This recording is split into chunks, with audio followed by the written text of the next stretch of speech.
Good news tonight, all Syracuse fire and police personnel have been released from the hospital. Neighbors who were forced out of their apartments are now allowed to go home after a hazmat crisis at Brighton Towers forced them out for much of the day.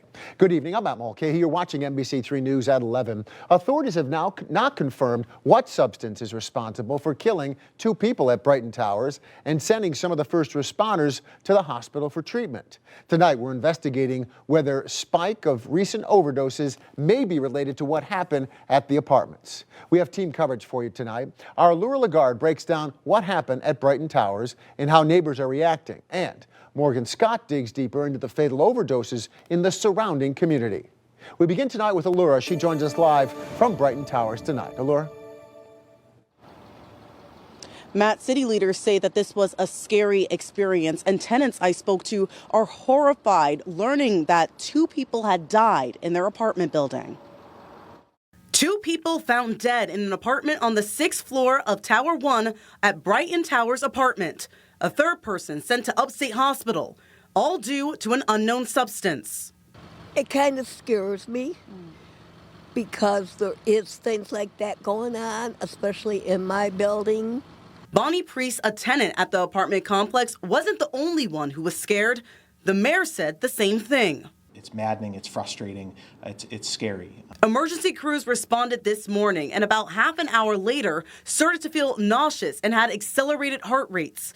3 police officers, an AMR ambulance staffer, and a firefighter were taken to Upstate Hospital. They arrived there to head into that apartment like they always do to see if they can save some individuals' lives. They didn't expect this to happen.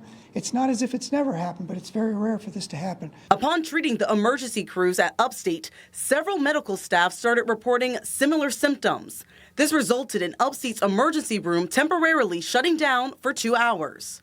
Even when you're well trained and you're prepared for these types of things, things go wrong and situations like this do occur. Upon learning of the people who had fallen ill to exposure, the hazmat crew was brought in to figure out what substance was inside.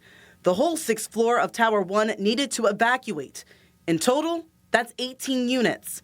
Tenant Bonnie Priest was at work during the crisis, kept up to date by her sister, who also lives at Brighton Towers. I do like it here. I've been here for 4 years, this past October, and this is the very first time that I know of that something this tragic has happened. Matt, firefighters did monitor the air and determined that it was safe enough for the residents on the 6th floor to return back to their apartments.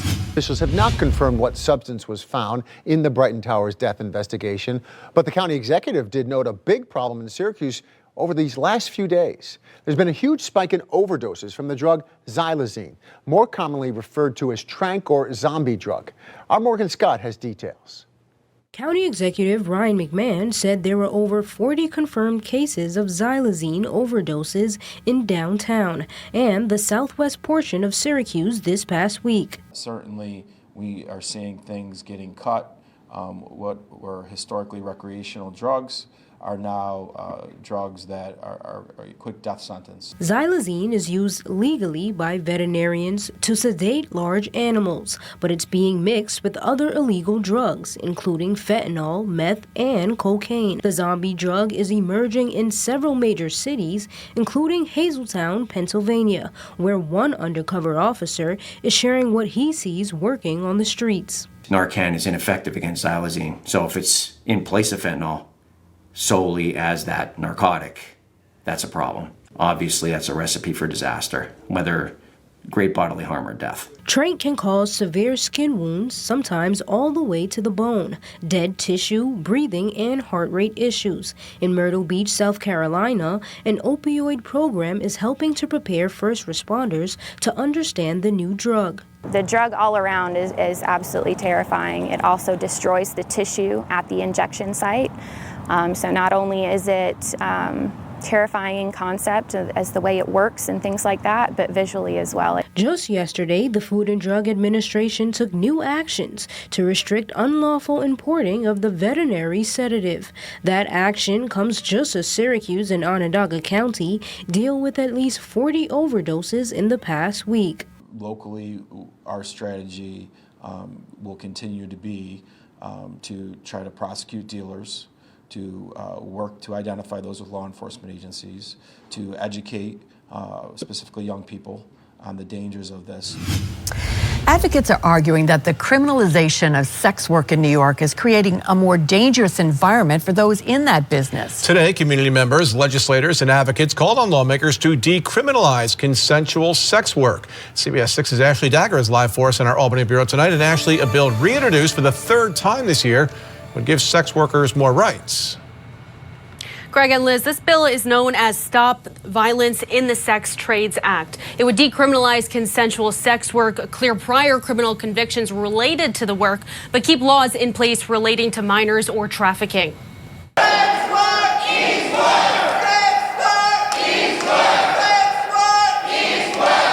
In New York State, adults who consent to sell or buy sex can be criminalized with fines, charges, and jail time. There are so many people that do not have economic opportunities, do not have the same access that other people have, and so they look towards survival sex work, consensual survival sex work, to put food on the table and to take care of their families. According to the Sex Trades Act, also known as SVSTA, the criminalization of consensual sex work drives it into an illegal environment where sex workers face increased violence, abuse, exploitation, and are more vulnerable to trafficking. If this is what you want to do, we as legislators should be fighting for your right to do it.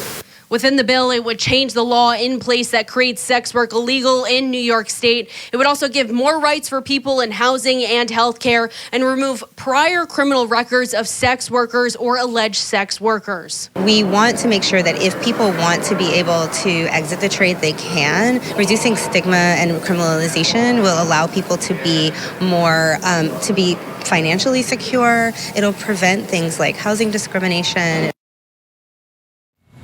Now, the bill has only ever remained in New York Senate's Code Committee, but if it makes it out of committee and signed into law, it would take effect within just a few months.